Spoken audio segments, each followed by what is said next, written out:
Doctor strange type अरे के। धन्यवाद मा, धन्यवाद। मार्वल का ये डॉक्टर स्ट्रेंज का फिल्म देखा है आपने? हाँ हाँ हाँ, देखा है। काफी हद तक वैसा ही आपका दाढ़ी का लुक है, अच्छा लगा। बिल्कुल जी धन्यवाद। भाई। जी भाई बोलें। मेरा तो खैर उतना सवाल नहीं है क्योंकि मैं ज्यादा जानता नहीं इस धर्म के बारे में। वैसे मतलब तो कहना ये है ना कि हाँ आप ये इस तरीके से भी बता सकते हैं कि अगर आपके पहचान में कोई ऐसा व्यक्ति रहा हो जो हम्म, एकाएक दिन आपको पता चला हो कि भैया अरे ये तो ईसाई बन गया, या फिर अलग धर्म को मानने हाँ लगा, तो उसके उस तरीके से आप के आसपास में भी अगर ऐसी कोई घटना घटी हो तो आप जरूर बताएं। या फिर ये भी बता सकते हैं कि भैया आपके यहाँ पे पहले चर्च का मूवमेंट कैसे चलता था, अब कैसे चलता है, पड़ोसी लोग जो क्रिश्चियन थे वो अब कैसे रह रहे हैं, उन सब विषयों पे भी बता सकते हैं। इस बारे में तो मुझे इतना नॉलेज नहीं है। माफी चाहूंगा जी। आशीष भाई इस चीज के लिए। जी। मैं तो जितना भी अभी तक देखता आया हूँ मैंने आसपास देखा नहीं हूँ, सब इंटरनेट पे देखा है। तो जी मुझे जी उतना जी कंफर्म नहीं है कि एक्चुअली में ये चीज हो रही है, ये सिर्फ वायरल हो रहा है इंटरनेट पे। ये मुझे थोड़ा सा डाउट है इस चीज पे, और कुछ नहीं। जी। देखिए भाई, हाँ जहां जी। तक डाउट की बात है, अब हाँ विवेकानंद जी को तो मानते हैं ना? हाँ जी, हाँ जी बिल्कुल। अब जो मैंने अभी एक विवेकानंद जी का एक बात आपको मतलब आप सभी को बताया कि प्रशांत हाँ महासागर की तलहटी में जितना भी कीचड़ है, वो कीचड़ अगर क्रिश्चियन मशीनरियों के ऊपर फेंका जाए तो भी उन्होंने हिंदू जी धर्म को जितनी गालियां दी है ना, उसकी भरपाई नहीं हो जी। सकती। अब ये हाँ जी। आपको ऐतिहासिक एक प्रमाण मिलता है जिससे कि हम ये जान सकते हैं कि हाँ भैया क्रिश्चियन मशीनरियां क्या कर रही थी, ठीक है, जी बिल्कुल। हिंदुओं के साथ। क्योंकि अगर हम्म, बेसिकली देखा जाए तो अंग्रेजों ने हम पे कब्जा नहीं किया था, क्रिश्चियनों ने हम्म, कब्जा किया था, ठीक है।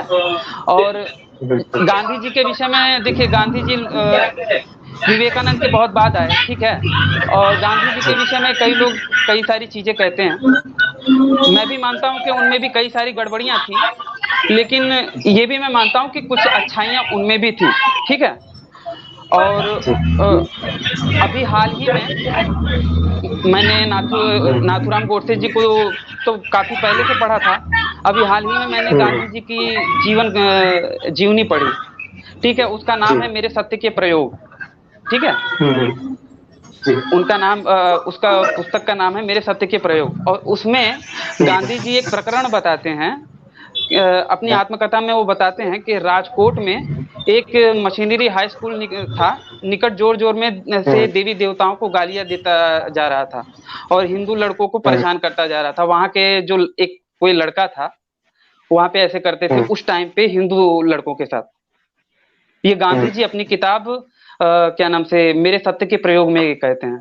तो इसका मतलब हमें ये तो मानना पड़ेगा कि भैया ऐतिहासिक तथ्यों के आधार पे मैंने ये हल्का फुल्का तथ्य बताया। हाथ कटारो खम्भ अगर आप देख जी, लें गोवा में जाके तो आपको प्रमाण मिल जाएंगे कि वहां पे हाथ काटे जाते थे, ठीक है। वो सब तो भाई प्रमाण है, वहां पे देख सकते हैं। तो इससे हमें ये पता चलता है कि किस प्रकार से ये क्रिश्चियन मशीनरियों ने हिंदुओं के साथ या फिर हिंदुओं के खिलाफ षड्यंत्र रचा था।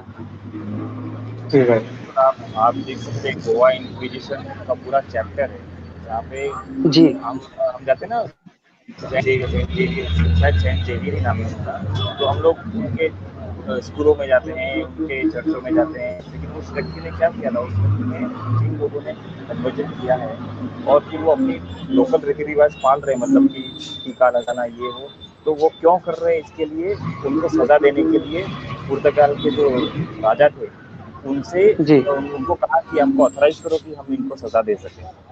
यानी एक संत इस तरह की मांग करता कि इनको सजा देनी चाहिए कि ये पूरी तरह से जो है कन्वर्ट नहीं हुए। जी जी जी। और जहां तक इतिहास के ही आईने से अगर मैं बात बताऊं भाई आपको पवन भाई, तो बिरसा हाँ जी। मुंडा के बारे में कभी आप सर्च कीजिएगा, ठीक है। बिरसा जी। मुंडा के बारे में कभी आप सर्च कीजिए। वो एक जनजाति समाज से आते थे और उन्होंने क्या नाम से क्रिश्चियन मशीनरियां जो थी उनको इस हम्म, तरीके से उनके लिए मतलब समझ लीजिए काल थे। और ये सारी चीजें प्रमाण हैं, और भी कई सारी चीजें हैं, मैं आपको बेसिक बेसिक बता रहा हूँ।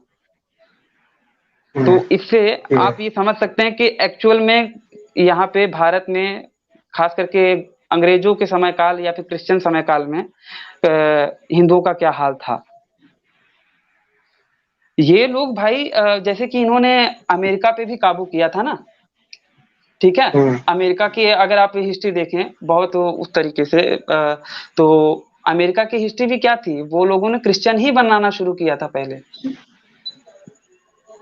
वो लोगों ने जो वहाँ के जो रेड इंडियन थे मूल निवासी, उनको पहले क्रिश्चियन बनाना शुरू किया, फिर उसके बाद धीरे धीरे उनको बाइबल के वो वर्सेस दिखाने शुरू किए जिनमें ये बातें बताई जाती हैं कि भैया जो गरीब है वही प्रभु के परमेश्वर का राज्य पाएगा, स्वर्ग की कुंजी प्रभु उसी को देंगे जो गरीब है। तो इससे क्या होता था कि भैया वो गरीब थे, वो शोषित हो रहे थे। वहां पे ये भी कहा गया है बाइबल के नए नियम में कि जो शोषित है, जो इस तरीके से है, वो यहाँ पे दुख झेल रहा है, लेकिन प्रभु के परमेश्वर के राज्य में वो बहुत ही सुखी से रहेगा। इन्हीं सब चीजों को कार्ल मार्क्स ने विरोध भी किया था, ठीक है। और इन्हीं सब आधारों पे कार्ल मार्क्स ने क्या नाम से हिंदुइज्म को या फिर सभी को टारगेट करते हुए कहा था कि भैया धर्म गलत है। हालांकि धर्म के विषय में उसे उस प्रकार से नॉलेज था भी नहीं और उसको ज्यादा पता भी ना चलता, खैर वो दूसरी बात है, लेकिन यही सब कारण थे। और ठीक ऐसा ही इन्होंने यहाँ पे भी किया। पहले तो हाँ धर्म का, और पहले तो व्यापार किया, फिर उसके बाद धीरे धीरे धर्म का भी उन्होंने अपना प्रचार करना शुरू किया। क्रिश्चियन मशीनरी भाई आज की थोड़ी ना है, ईसा के चेलों के साथ ही शुरू हो गई थी।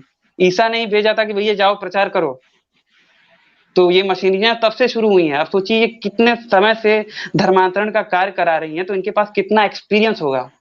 आज के टाइम पे इनके पास अच्छे अच्छे साइकोलॉजिस्ट होते हैं, अच्छे अच्छे मार्केटिंग करने वाले बंदे होते हैं, जो केवल इस उनका पगार मिलती रहती है, बस उनको सोच के काम करना बताना रहता है कि भैया ऐसे हमको प्रचार करना है। उनकी बाकायदा जॉब लगती है। आज के टाइम पे अगर आप देखेंगे तो सही बोल रहे हैं। अभी आज के टाइम पे अगर आप देखेंगे तो वीडियो कॉलिंग, पहले तो कनेक्टिविटी की थोड़ी सी प्रॉब्लम भी होती थी, लेकिन जब से इंटरनेट वगैरह आया है, ये लोग वीडियो कॉलिंग वगैरह करके अपना ये संडे का प्रेयर के बाद बाकायदा बातचीत करते हैं और मोटिवेट करते हैं। ससुरा हमारे यहाँ पे तो ऐसा कोई सिस्टम ही नहीं है। ये संडे के दिन अपने आप को मोटिवेट कर लेते हैं, एकत्रित कर लेते हैं। वो शुक्रवार जुम्मे के दिन अपने आप को एकत्रित कर लेते हैं। हम क्या करें? हम घर पे बैठ के राम राम करते रहे, सब सही होगा। समझ रहे हैं ना? मेरी बातें थोड़ी कटु लग सकती हैं। नहीं सच है, कड़वी गोली ही सच है। तो मित्रों, आज का हमारा ये वीडियो यहीं पे समाप्त होता है। अगर ये बातचीत आप लोगों को पसंद आई हो तो इसे अपनी मित्र मंडली में शेयर अवश्य कीजिएगा। मित्रों, जैसा कि आप लोग जानते हैं कि हमारा पिछला चैनल आशीष चौरसिया कुछ जिहादी तत्वों के द्वारा डिलीट करवा दिया गया था, इसीलिए अपने इस नए चैनल वैचारिक मंथन को सब्सक्राइब अवश्य करें। इस वीडियो को अंत तक देखने के लिए आप सबका बहुत बहुत धन्यवाद। नमस्ते जी, जय श्री राम, जय माँ भारती।